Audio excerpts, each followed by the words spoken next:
السلام علیکم friends, welcome to کتاب نگری یوٹیوب چینل کتابوں کی نگری میں خوش آمدید۔ میں ہوں آپ کی ہوسٹ اقرا یاسین اور آج میں آپ کے لیے لے کر آئی ہوں عائشہ گل کے قلم سے تحریر کردہ ناول لبوں پہ ٹھہری دعا ہو تم کے ایپیسوڈ نمبر 8 کو لے کر۔ اس ایپیسوڈ کو سٹارٹ کرنے سے پہلے آپ کر لیجئے ہمارے چینل کو سبسکرائب، ویڈیو کو لائک اور کلک کر لیجئے بیل آئیکن کو۔ اب آتے ہیں ایپیسوڈ کی جانب۔ اب میں چلتی ہوں آگا۔ ایزل خلاف توقعات جلد ہی اٹھ کھڑی ہوئی تھی، ورنہ ڈھنگ سے بتایا کہ آج کیا اسٹڈی کیا نہیں۔ یونیورسٹی کے پہلے دن کی روداد ان کے گوش گزار کی، ورنہ آغا فارس تو اسی انتظار میں تھے کہ کب وہ ان کا سر کھائے، مگر ایسا نہ ہوا۔ وہ چپ چپ سے ہی رہی اور کچھ ہی دیر بعد جانے کو اٹھ کھڑی ہوئی۔ خیریت؟ آج موڈ کچھ ناخوشگوار ہے تمہارا؟ کتابیں سمیٹتی ایزل کو بغور دیکھتے ہوئے انہوں نے استفسار کیا۔ کیونکہ مجھے اس وقت بہت نیند آ رہی ہے، اس نے بروقت بہانہ گھڑا۔ وہ مان بھی لیتے اگرچہ اس کی آنکھوں میں نیند کا ذرا سا بھی شائبہ دکھائی دیتا۔ یہ سب چھوڑو، یہاں آؤ میرے سامنے بیٹھو، مجھے تم سے کچھ بات کرنی ہے۔ انہوں نے کتابیں بیگ میں ڈالتا اس کا ہاتھ پکڑا اور اسے ان کے روبرو بیٹھنے کو کہا تو وہ زب بند کرتی کھسک کر تھوڑی آگے ہو بیٹھی۔ جی آقا، کیا بات کرنی ہے آپ کو؟ ایزل، مجھے سچ سچ بتانا تمہارے دل میں کیا چل رہا ہے؟ انہوں نے ڈائریکٹ وہ بات پوچھ ڈالی جو وہ چھپاتی بھی رہی تھی۔ کچھ بھی تو نہیں، اس نے انجان بنتے ہوئے شانے اٹھکا دیے۔ یہ تو سراسر جھوٹ ہے، کچھ تو ایسا ہے جو تم مجھ سے چھپا رہی ہو، اور وہ یقیناً کوئی بڑی بات ہی ہے، کیونکہ تم بڑی تو کیا ہر چھوٹی سے چھوٹی بات مجھ سے شیئر کرتی تھی۔ یہ چھپانے کی عادت کب اور کس سے سیکھ لی تم نے؟ آقا فارس اس کا ہاتھ سختی سے پکڑ کر اس کے جانے کے تمام تر وسطہ کرتے ہوئے اسے کھوجتی نگاہوں سے دیکھنا اس کا اندر اتھل پتھل کرتا گیا۔ کچھ سمجھ نہیں آ رہی تھی اس شخص کو کیسے بتایا کہ جو چھپا رہی ہے وہ اسی کے متعلق ہی تو ہے۔ تو بات تو واقعی بہت بڑی ہے۔ خاموش کیوں ہو؟ جواب دو۔ دیکھو، کسی بھی قسم کی بات ہے بلا جھجک مجھ سے شیئر کر سکتی ہو۔ میں تمہارا دوست ہوں نا، انفیکٹ بہت اچھا دوست ہوں، اور دوستوں سے کچھ نہیں چھپاتے۔ کوئی غلط بات ہے تو تمہیں ڈانٹوں گا نہیں بلکہ پیار سے سمجھاؤں گا، اور اگر اچھی بات ہے تو تمہارا ساتھ دوں گا جیسے ہمیشہ دیتا آیا ہوں۔ اپنا مسئلہ شیئر کرو پلیز۔ اس کے ہاتھ پہ مزید دباؤ ڈال کر اسے اپنے ساتھ ہونے کا یقین دلایا گیا تو ایزل کا دل چاہا کہ چینخ اٹھے، چلا اٹھے اور بتا دے کہ اس کا مسئلہ صرف اور صرف وہ ہے۔ آقا، بات یہ ہے کہ بولنے کی ٹھانی۔ آقا، مجھے محبت۔ ایزل بیٹا، انم کی کال آئی ہے، کہہ رہی کہ تمہاری دوست آئی ہے اور بے صبری سے تمہارا انتظار کر رہی ہے۔ اس سے قابل کہ وہ بولتی کہ آقا مجھے محبت ہو گئی آپ سے، شائستہ ان وقت پر کمرے میں چلی آئیں۔ یہ بے صبری دوست لاریب کے سوا اور کون ہو سکتی تھی؟ اس کی ایک ہی تو دوست تھی۔ تبھی وہ اٹھی اور آقا فارس سے بنا کچھ کہے اپنا بیگ اٹھائے کمرے سے نکل گئی۔ اسے کیا ہوا فارس؟ کچھ مرجھائی سی لگ رہی تھی۔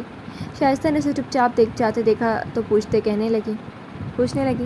انہوں نے نہ پوچھا کہ کیا تم نے کچھ کہا، کیونکہ جانتے تھے وہ اسے ناراض نہیں کر سکتے۔ یوں ہی بس ڈل سی تھی، کہہ رہی تھی نیند سوار ہے دماغ پر، جانتے تو وہ بھی نہ تھے، پھر کیا بتاتے؟ اچھا، وہ بنا مزید کچھ کہے کچھ پوچھے کمرے سے نکل گئی، جبکہ وہ اب کے بیڈ کی بیگ سے پشت ٹکائے اس کے لفظوں میں اٹک کریں گے۔ کیسے کسی سے محبت ہو گئی ہے؟ ایزل کا ایک حرف محبت اب کے دل و دماغ میں اٹک کر رہ گیا تھا۔ کیا وہ کسی کو چاہنے لگی ہے؟ اگر ایسا ہے تو مجھے جاننا پڑے گا کہ وہ کون ہے، کیسا ہے، کیا کرتا ہے، سب جاننا ہوگا اس کے متعلق، کیونکہ میں اس لڑکی کو کسی غلط انسان کے ساتھ خواب سجانے نہیں دے سکتا۔ نیند رات سے وہ بس اسی کے متعلق سوچنے لگے۔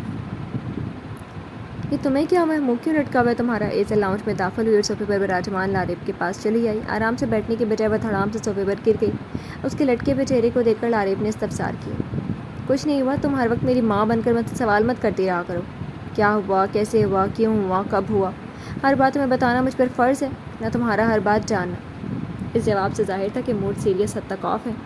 ایسا بھی کیا ہو گیا جو لالو بھوکا بنی بیٹھی ہو؟ کسی نے کچھ کہہ دیا کیا؟ لاریب نے اس کی بات کا بالکل برا نہ منایا اور ڈھیٹ بنی پھر سے پوچھنے لگی۔ اوفو، کچھ نہیں ہوا، کسی نے کچھ نہیں کہا، انفیکٹ میں کچھ نہ کہہ سکی، اسی بات کا دکھ ہے۔ وہ شروع میں جھنجھلائی جبکہ آخر میں مرجھا کر بولی۔ کس سے کچھ نہ کہہ سکی؟ یار کچھ کھل کر تو بتاؤ۔ کسی سے نہیں، تم زیادہ سوال جواب مت کرو، یہ بتاؤ کہ کیوں اتنا بے صبری سے انتظار کر رہی تھی تم میرا؟ ایزل نے اس کے سوال ناموں کو وہیں بند کرواتے ہوئے اپنا سوال آگے رکھا۔ کیونکہ میں آئی ہوں تمہارا برتھ ڈے منانے، اس نے سامنے میز پر دھرے گفٹ پیک اور ڈبے میں بند کیک کی طرف اشارہ کرتے ہوئے بتایا۔ مگر میرا برتھ ڈے تو کل ہے، تو پھر تم آج کیوں ٹپک پڑی؟ اس نے الجھتے ہوئے پوچھا۔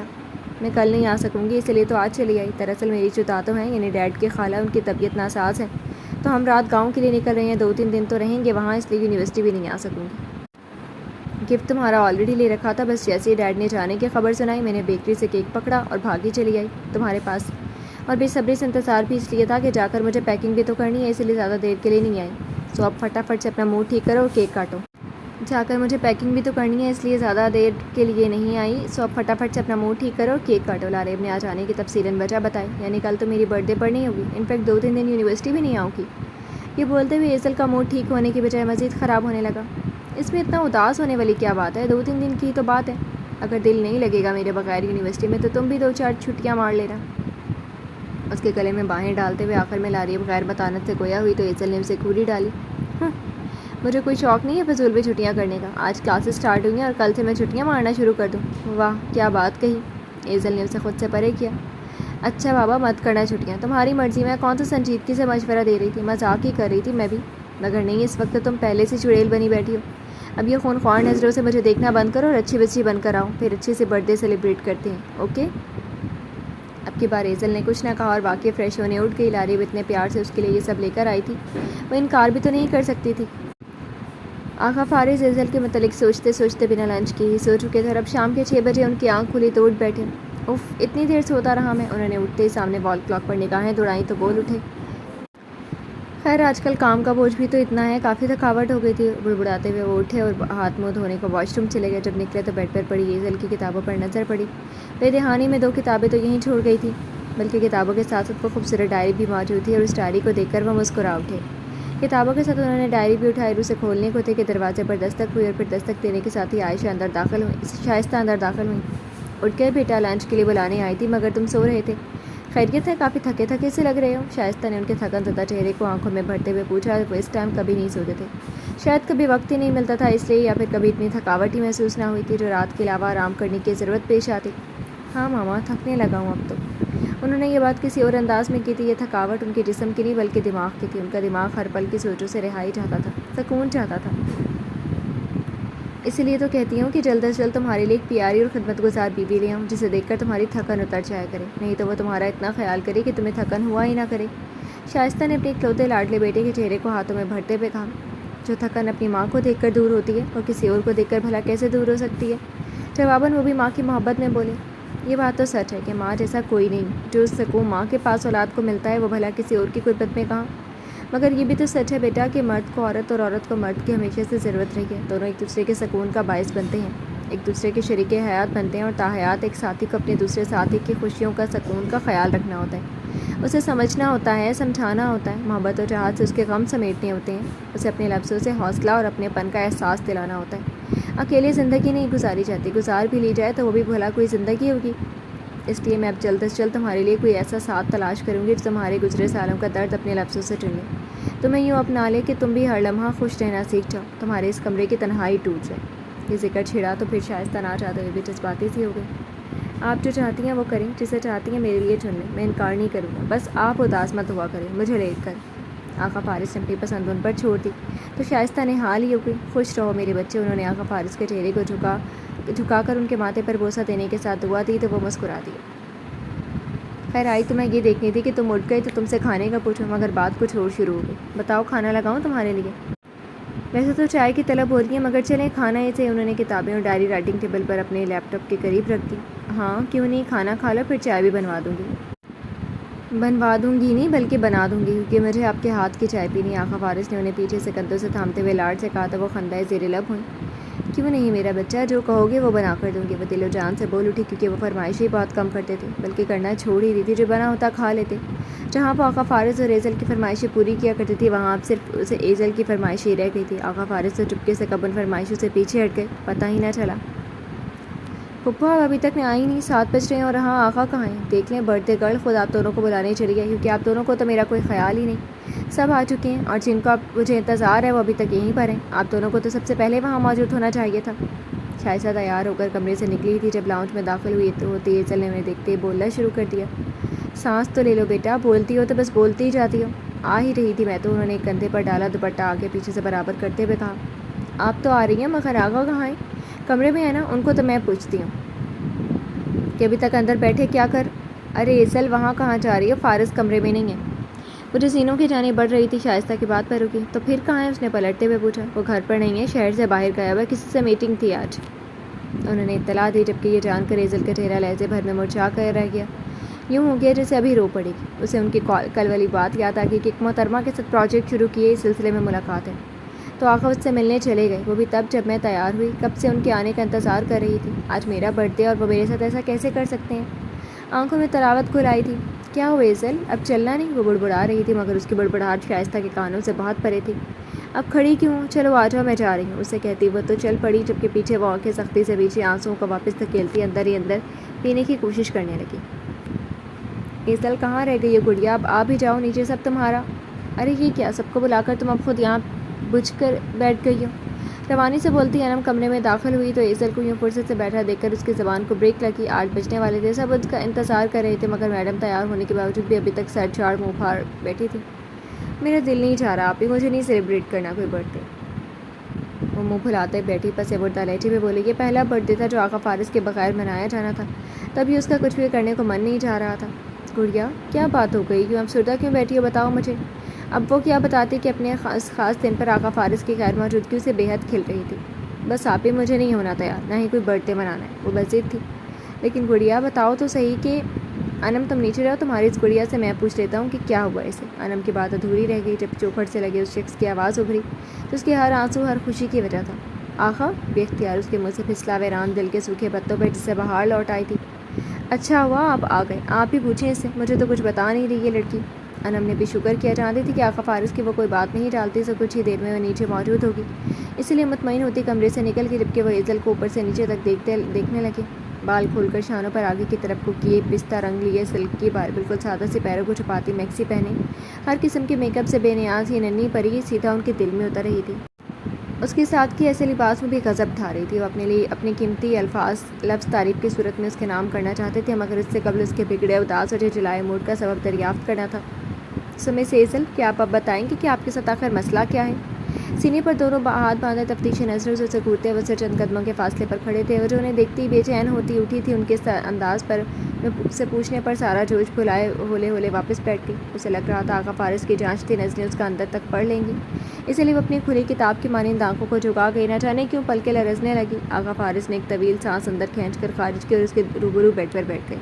ایزل، کیا میں جو سمجھ رہا ہوں وہی بات ہے؟ وہ رک رک کر لفظوں کا انتخاب کر رہے تھے۔ ایزل نے جھکی جنبش کرتی پلکوں کا وزن ہٹاتے ہوئے کھوجتی نگاہوں سے انہیں دیکھا۔ کیا وہ جان گئے ہیں؟ تم کسی کو پسند کرنے لگی ہو نا؟ ان کا مدھم گھمبیر لہجہ اس کی سماعتوں کو بہت بھلا لگ رہا تھا، مگر سوال بہت بھاری تھا۔ بولو، یہی بات ہے نا؟ انہوں نے اس کے ہاتھ کی تیسری انگلی تھامی اور ہلا کر اسے جیسے ہوش دلانی چاہیے۔ کچھ وقت کے لیے تو اس کی نظریں اس ساحر کے چہرے کا طواف ہی کرتی رہی، مگر پھر سر خود بخود ہی اس بات میں حرکت کر گیا۔ اس نے مان لیا تھا کہ اسے محبت ہو گئی ہے۔ کون ہے وہ؟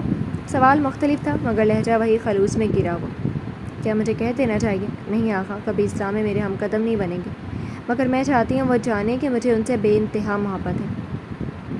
ایک بے بسی بھرا آنسو کب ٹوٹ کر اس کے گال پر نشان چھوڑ کے اسے علم ہی نہ ہوا، مگر آقا فارس چونکے۔ ارے گڑیا، تم رو رہی ہو لیکن کیوں؟ مجھے بتاؤ نا، سب بتاؤ، کون ہے، کیسا ہے، کیا کرتا ہے، پھر میں پرومس کرتا ہوں کہ مجھے اچھا لگا تو خود تمہاری اس سے شادی کرواؤں گا۔ اور میں ایزل کی انگلی آقا فارس کے ہاتھ سے پھسلی، آنکھیں شدت درد سے سرخ ہوئی۔ یہ وہ کیا کہہ رہے ہیں؟ وہ یہ کیسے کہہ سکتے ہیں؟ آنسوؤں کا گولا گلے میں اٹکا تو درد مزید بڑھا۔ کوئی نہیں ہے، وہ نہیں ہے مجھے کسی سے محبت، چلے جائیں آپ یہاں سے۔ وہ روندھی آواز میں چلائی تو آقا فارس چل ہی ہو گئے۔ ایزل کا یہ انداز انہوں نے آج پہلی بار دیکھا تھا اور یہ ان کے لیے حیران کن اور انوکھا تھا۔ وہ جانتی تھی کہ آقا فارس اس کے لیے کزن سے بڑھ کر جذبات نہیں رکھتے، مگر پھر بھی ان کے منہ سے یہ الفاظ سن کر اس کا دل کانچ کی مانند ایک چھناکے سے ٹوٹا تھا۔ اس کے لیے کسی اور شخص کے بارے میں آخر کیسے سوچ سکتے تھے؟ ایزل، انہوں نے بے یقینی سے پکارا تو وہ پھر سے چلائی۔ پلیز جائیں یہاں سے، مجھے کوئی بات نہیں کرنی آپ سے۔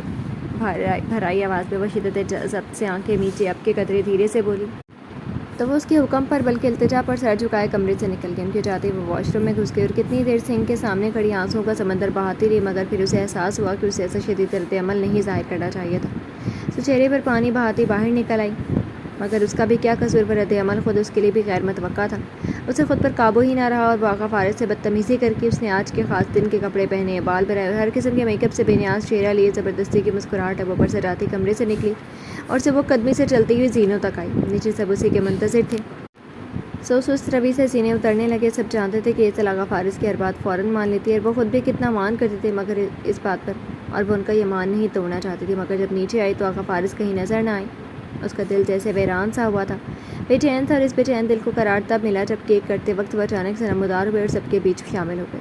ہمیشہ کی طرح پہلے نادی اور اعجاز کو کیک کھلانے کے بعد جب وہ ان کے پاس آئی تو نہ جانے کیوں نظریں نہیں ملا پا رہی تھی۔ ہیپی برتھ ڈے سویٹی، وہی گمبھیر محبت بھرا لہجہ۔ انہوں نے خود ہی اس کا ہاتھ پکڑ کے کیک کا ٹکڑا منہ میں ڈال لیا اور پھر اسے بھی کھلانے کے بعد ہلکی سی چاکلیٹ اپنی انگلی سے اس کی ناک پر لگا دی۔ یہ ان کی چھوٹی سی شرارت تھی جس پہ ایزل آج مسکرا بھی نہ سکی، جبکہ وہ تو کھلکھلا اٹھتی تھی۔ آقا فارس کے چہرے پر کہیں سے بھی یہ شائبہ نہیں ہو رہا تھا کہ وہ کچھ دیر پہلے ایک الگ ایزل سے مل کر آئے ہیں۔ اس کے دل کو تسلی ہوئی۔ تقریب ختم ہوئی تو آقا فارس گھر لوٹ آئے. سب کے سامنے جو مصنوعی مسکراہٹ کا خول انہوں نے چڑھا رکھا تھا وہ اتار پھینکا. وہ سخت الجھن کا شکار تھے کہ آخر ایزل کے ساتھ مسئلہ کیا ہے، کیوں کھل کر کچھ بتاتی نہیں ہے. وہ آفس کے کپڑوں میں تھے سو چینج کرنے چلے گئے. رات کے 12 بج رہے تھے اور وہ کافی تھک بھی چکے تھے سو کھڑکی کے پردے گراتے ہوئے بیڈ تک جانے لگے. رائٹنگ ٹیبل پر پڑی ایزل کی ڈائری پر نظر پڑی. اف، ایک تو یہ لڑکی بھی نا ہمیشہ کچھ نہ کچھ بھول جاتی ہے. آقا فارس نہ چاہتے ہوئے بھی مسکرا دیے تھے اور ان کتابوں میں سب سے الگ دکھائی دیتی ہے. وہ خوبصورت سی ڈائری اٹھا کر کھولنے لگے تو پہلے ہی صفحے پر ان کی نظر ٹک گئی کیونکہ وہ ایزل اور ان کا نام تھا جو اکٹھا لکھا ہوا تھا، یعنی ایزل آقا، اور اس نام کو ایک دل میں مقید کر دیا گیا تھا. دیکھا جائے تو یہ کوئی تعجب کی بات نہیں تھی. تبھی وہ حیران نہ ہوئے بلکہ اب تو اشتیاق ہوا اسے پڑھنے کا کہ آخر اس میں کیا لکھا ہے. انہوں نے صفحہ پلٹا تو پہلی تحریر پر نظر پڑی جسے انہوں نے پڑھنا شروع کیا. میری زندگی کے سب سے خاص شخص، بلکہ میری اب تک کی زندگی کے سب سے قیمتی متاع، میرے پیارے آقا جان. انہیں نہیں معلوم تھا کہ ان کی دی ڈائری کو لکھنے کی شروعات بھی وہ انہیں سے کرے گی. ان کے نابی لبوں پر دلکش سے مسکراہٹ بکھر گئی. کیا آپ جانتے ہیں؟ نہیں، بلکہ آپ نہیں جانتے کہ آپ میری زندگی میں در حقیقت کیا اہمیت رکھتے ہیں. آپ میرے لیے وہ اہمیت رکھتے ہیں جو میری زندگی میں اور کسی کی بھی نہیں. میرے دل میں آپ کا وہ مقام ہے جو کسی اور کا کبھی نہ تھا اور نہ کبھی ہے اور نہ کبھی ہوگا. آپ سب سے مختلف، سب سے الگ ہے، کیونکہ آپ جیسا کوئی اور ہے ہی نہیں. میرے آقا جیسا بھلا کوئی اور کیوں کر ہوگا؟ انہیں یوں لگا جیسے میٹھے بول ان کے کانوں کے قریب بول رہی ہو. مسکراہٹ مزید گہری ہوئی تھی. میری ننھی سے جان، تم جیسا بھی کوئی نہیں. وہ سرگوشی کے سے انداز میں محبت سے گویا ہوئے. جس طرح میری زندگی میں آپ کی جگہ کوئی نہیں لے سکتا، اسی طرح میری جگہ بھی آپ کی زندگی میں کوئی اور نہیں لے سکتا. میں جانتی ہوں.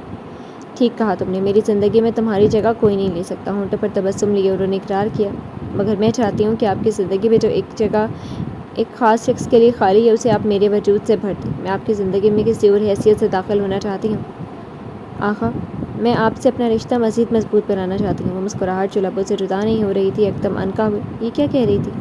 خاص شخص کی جگہ کوئی اور حیثیت؟ یہ ایزل کیا کہہ رہی ہے؟ وہ بے یقینی سے بڑبڑائے. آخر ایسا کیا ہے آپ میں آقا جو میں بس آپ کی دیوانی ہو کر رہ گئی ہوں؟ بس آپ ہی کی سوچ، آپ ہی کا خیال ہر لمحہ دماغ پہ حاوی رہتے. آخر کب، کیوں اور کیسے مجھے آپ سے اس قدر محبت ہو گئی کہ اب آپ کے علاوہ مجھے کچھ سجھائی ہی نہیں دیتا؟ وٹ؟ وہ متحیر آمیز لہجے لیے چلا اٹھے. ڈائری ہاتھوں سے چھوٹتے چھوٹتے بچی. ان کا تو دماغ پھک سے اڑا.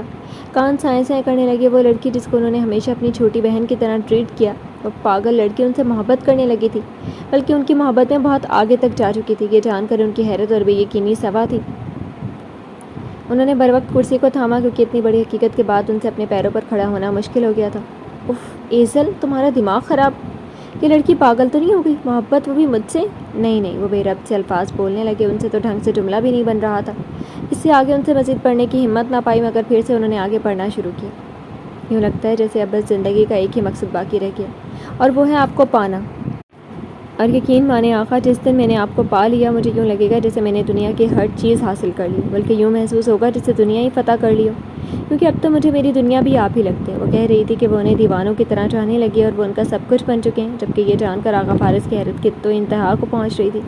وہ بالکل ششتر کھڑے تھے. بس آنکھیں تھی جو ڈائری پہ لکھے لفظوں کو پڑھنے کی خاطر حرکت کر رہی تھی، بلکہ وہ الفاظ نہیں تھے، کوڑے تھے جو ان کے نہ صرف دل و دماغ بلکہ پورے جسم پر برس رہے تھے. میرا سب کچھ صرف آپ تک ہی محدود ہو کر رہ گیا.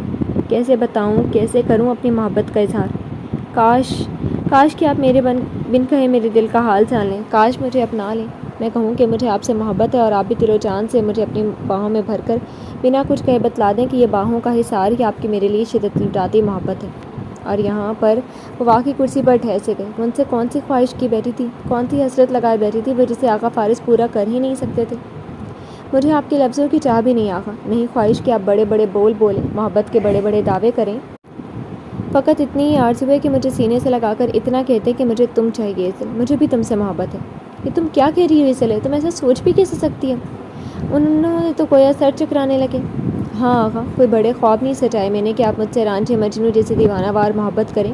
میں ایسا اتنا ہی چاہتی ہوں آپ سے مجھے پورے دل سے اپنا لیں، میری محبت کو قبول کر لیں، مجھے اپنی بیوی بنا لیں. آئی لو یو آقا، آئی لو یو سو مچ. اس سے آگے صفحہ خالی تھا، یعنی تحریر ختم ہو چکی تھی. اس نے مزید صفحے بھی بھر رکھے تھے اور سبھی آقا فارس کی محبت کے اظہار میں، مگر ان کی تو مزید ہمت ہی نہ ہو پائی تھی. انہوں نے ڈائری بند کر میز پر پٹختے اپنا سر تھام کر رہ گئے.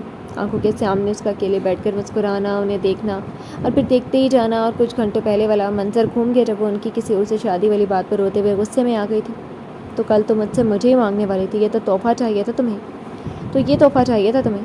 تو یہ وہ سوچ کر رہ گئے تھے۔ آپ مجھے ڈال کیوں کہتے ہیں؟ بڑی ہو گئی ہوں اب میں، 1 مہینے بعد پورے 20 سال کی ہو جاؤں گی، اس لیے آپ مجھے بچوں کی طرح ٹریٹ مت کیا کریں نا۔ اس کا بار بار ان کی گڑیا اور بچہ کہنے پر چڑ جانا۔ بیوی نہیں تو کیا ہوا آقا، میں تو ہوں نا، ہمیشہ سے ہوں اور ہمیشہ سے رہوں گی۔ اس کا لاڈ سے ان کے بازو سے لگ کر کے بات کہنا۔ کیوں کوئی بات نہیں تھی؟ آپ کے لیے نہیں ہوگی، میرے لیے، کیونکہ آپ کو آقا کہنے کا حق صرف مجھے اور کسی کو نہیں۔ اس کا ضدی پن سے جذبات سے بھرپور یہ جملہ، میرے لیے بھی آپ سے بڑھ کر کچھ نہیں آقا، بے اختیاری بھرے انداز میں ان کا ہاتھ تھام کر اس کا یہ کہنا، راتوں کو فون کرنا اور دیر دیر تک باتیں کرنا سبب بے سبب نہ تھا۔ یہ راز ان پر آج کھلا تھا۔ کڑی سے کڑی جوڑی تو ساری باتیں ان کے سمجھ میں آنے لگی۔ وہ جو سمجھے بیٹھے تھے کہ ایزل شاید التمش یا پھر کسی اور سے محبت کرنے لگی، اصل حقیقت جب کھلی تو بری طرح ان کے منہ پر لگی۔ وہ ابھی تک حق تک پھٹی پھٹی آنکھوں سے ڈائری کو تک رہے تھے، مگر پھر اچانک انہیں کیا ہوا کہ انہوں نے ڈائری دوبارہ کھولی اور ایک ہی بار میں صفحے کو اکھاڑ کر ڈائری سے الگ کر دیا۔ ڈائری ایک طرف اچھالی اور صفحے کے چیتھڑے کر کے اسے ڈسٹ بن کے منہ میں ٹھونک دیا۔ مگر وہ یہ نہیں جانتے تھے کہ یہ صرف ایک صفحہ نہیں تھا جہاں ان کا نام لکھا گیا تھا، اگلے کئی صفحوں میں بھی بس وہی وہ تھے۔ اگر جان لیتے تو سب کا یہی حال کر دیتے۔ تم ایسا کیسے کر سکتی ہو ایزل؟ تم نے یہ سوچا بھی کیسے؟ اف خدایا، یہ پاگل لڑکی آخر مجھ سے محبت کیسے کر سکتی ہے؟ پاگل تو وہ خود ہو رہے تھے سوچ سوچ کر۔ وہ اٹھی اور اپنا سر تھامے بیڈ پر بیٹھ کے دماغ پھٹ رہا تھا، مگر وہ یوں ہی بیٹھے رہے۔ ایزل کے لکھے الفاظ بارہا ان کے دماغ میں گردش کرتے رہے اور دماغ پر ہتھوڑوں کی طرح برس رہے تھے۔ جس لڑکی کو وہ بچوں کی طرح سمجھتے تھے، حتیٰ کہ بچہ کہہ کر پکارتے تھے، وہ اتنی بڑی کب سے ہو گئی کہ اب ان سے ہی محبت کا دعویٰ کرنے لگی؟ نہیں، یہ صرف اس کا بچپنا ہے۔ پاگل لڑکی شروع سے میرے ساتھ رہی، شاید اس لیے اس ساتھ کو، اس قربت کو محبت سمجھنے لگی، ورنہ بھلا اس سے محبت کا کیا پتہ؟ میں سمجھاؤں گا تو سمجھ جائے گی کہ یہ وہ محبت نہیں جو وہ مجھ سے کرتے ہیں، یہ تو ایک دوستانہ محبت ہے۔ واہ! وہ سب جانتے بوجھتے بھی دل کو تسلی دینے لگے کہ نہیں فارس، یہ سب جھوٹ ہے، مگر جب جب ڈائری پر نظر پڑتی دماغ پھٹنے لگتا۔ ساری رات ان کی جاگتی ہی گزری، یہ سب جاننے کے بعد بھلا انہیں نیند کیسے آ سکتی تھی؟ میں نے کل خواہ مخواہ آقا سے بدتمیزی کر دی، بھلا انہیں کیا پتہ میرے دل کا حال؟ انہوں نے تو اپنی طرف سے ٹھیک سوال ہی پوچھا تھا۔ مجھے ان سے معذرت کرنی چاہیے۔ ایزل بے چینی سے اپنے کمرے میں چکر کاٹ رہی تھی، اور یہ بے چینی تب تک ختم نہیں ہوئی تھی جب تک وہ آقا فارس سے اپنے سابقہ رویے کی معافی نہ مانگ لیتی۔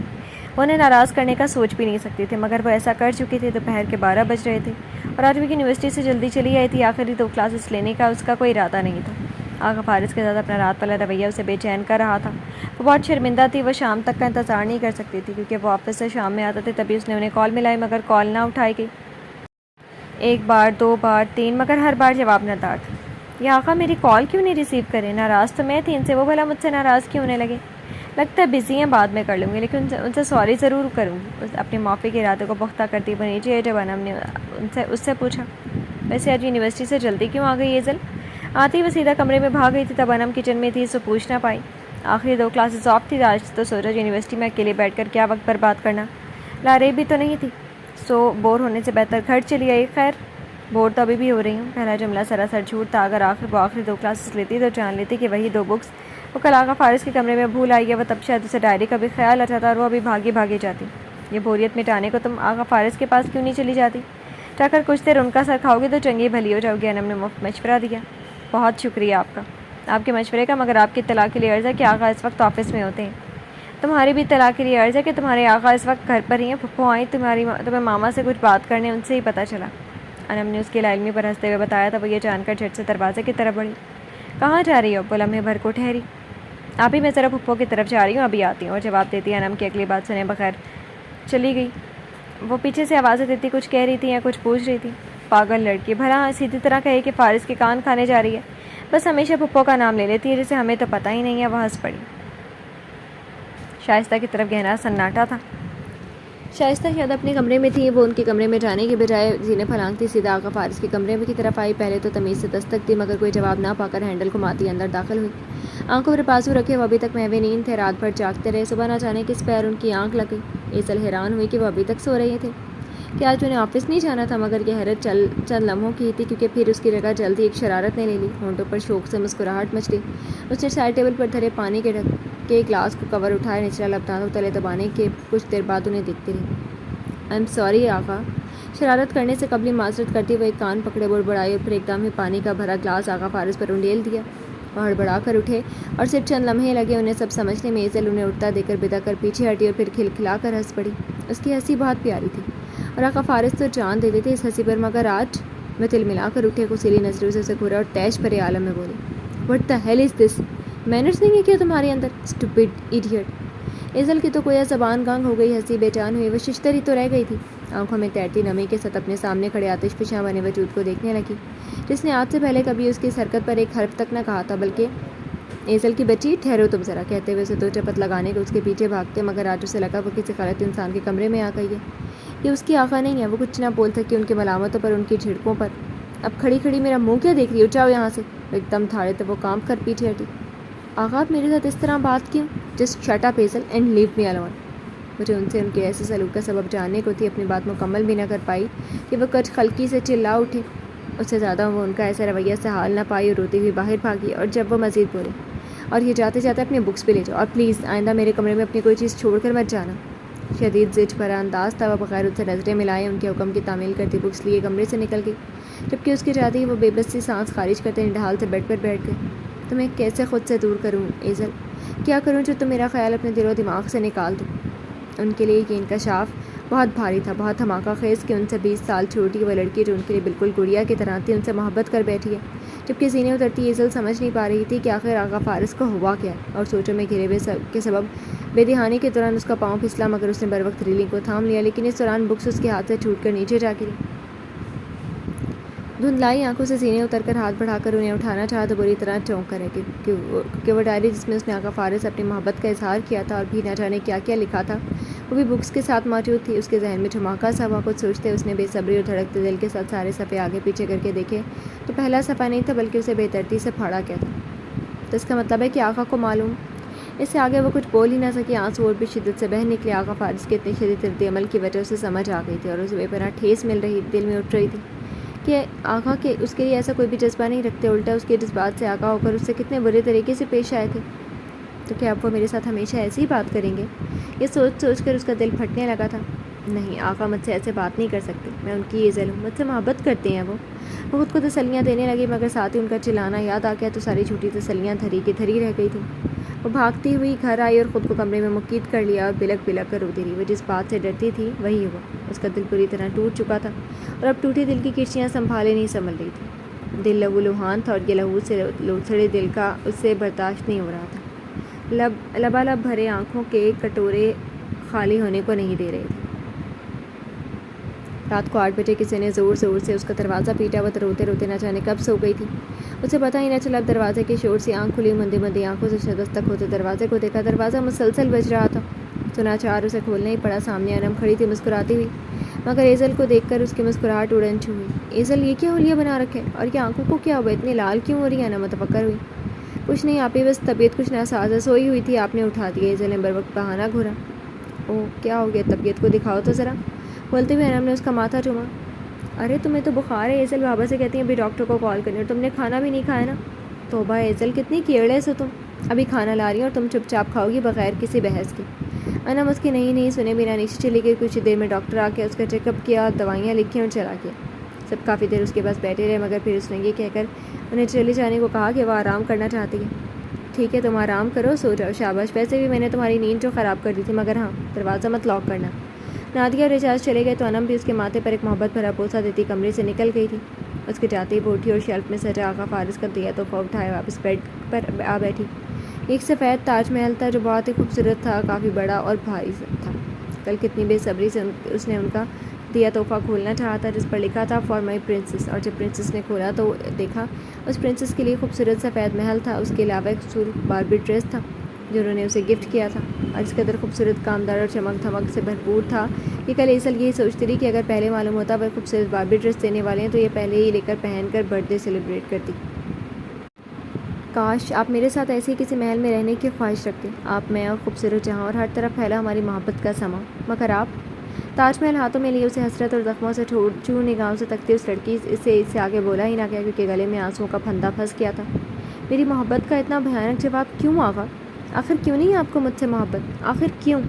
آنسوؤں کا ریلا حلق سے اترا تو مزید شکوے زبان پر چلے آئے۔ میں آپ کے سوا کسی کو نہیں ہو سکتی، کسی کی بھی نہیں۔ ایک نہ ایک دن آپ کو میری محبت کو تسلیم کرتے ہوئے مجھے اپنانا ہی ہوگا، کیونکہ میں آپ کے اور آپ میرے بغیر نہیں رہ سکتے، ہم دونوں ایک دوسرے کے بغیر نہیں رہ سکتے۔ میں اپنی محبت سے پیچھے نہیں ہٹوں گی، کبھی بھی نہیں۔ وہ ضدی پن سے بولی مگر ساتھ ہی ساتھ وہ دلاتی بصارت سے اس تاج محل کو بھی تکتی رہی جسے پا کر کل وہ جتنا خوش تھی آج اسی قدر ہی اداس، بلکہ اداسی تو شاید ایک چھوٹا سا لفظ تھا، اسے تو لگ رہا تھا جیسے اس کی دنیا ہی ختم ہو گئی ہو۔